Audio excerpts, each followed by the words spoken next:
This step by step. How did a girl who was brought by her parents to the United States from Lebanon, your home country, schooled in the United States, clearly smart, went to university in Texas, read history.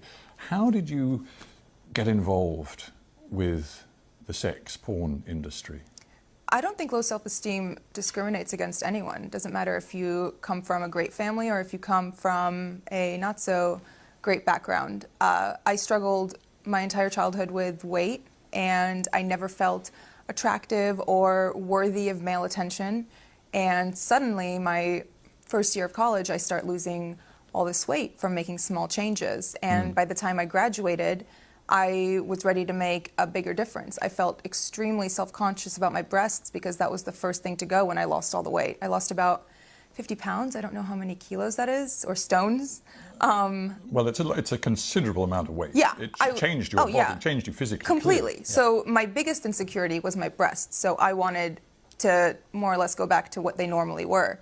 And once I did that, I started garnering all of this attention from men, and I was never used to it. And I felt like unless I held on to it and kind of did what was asked of me or what was expected of me, it would go away. And after feeling what it was like, that validation and, you know, the compliments for the first time, I did not want that to go away. You were spotted, I think, on a street. I mean, there you were a young graduate wanting to sort of find a job, and you were spotted on a street by a guy who said, I can work with you, and clearly he opened up and said, it's the porn business. What was it in you that far from running away, was drawn into it? It wasn't.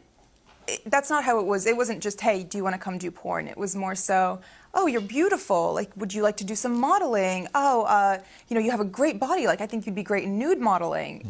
Things like that. And after I came and toured the studio, you know, it was very respectable. It was a gorgeous location. It was in Miami, in Doral, Florida. It was clean. Everyone who worked there was nice. All of their cubicles were decorated with family photos. Like, it was nothing dodgy or that made me uncomfortable. And after the first time I went in wasn't the first time I filmed a porn movie. It was the second time. The first time was more so, do you want to do this? Like, sign the paperwork, et cetera, et cetera. So these guys, they just saw you, frankly, as a money machine. Absolutely. But you still had no advisors, you had no lawyer, you had no nothing. So I was what 21-year-old has a lawyer on retainer?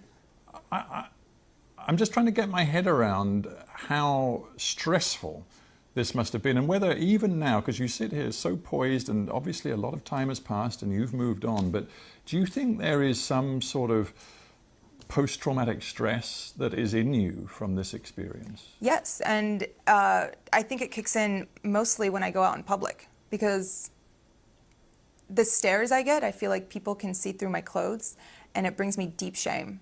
It makes me feel like I lost all right to my privacy, which I did, because I'm one Google search away. Yeah, and those images you cannot expunge. You have no right, even though it is deeply personal to you, you have no right to remove them from anybody's view around the world. Yeah. It is very hard. It is. And I'm just thinking, this isn't, I mean, this story is your story, but frankly, it's also the story of other porn actors and actresses. I honestly started seeing that recently after the interview came out, and people started reaching out, and all of the emails go, my manager checks them, and when he gets stuff like that, he filters them and sends them to me.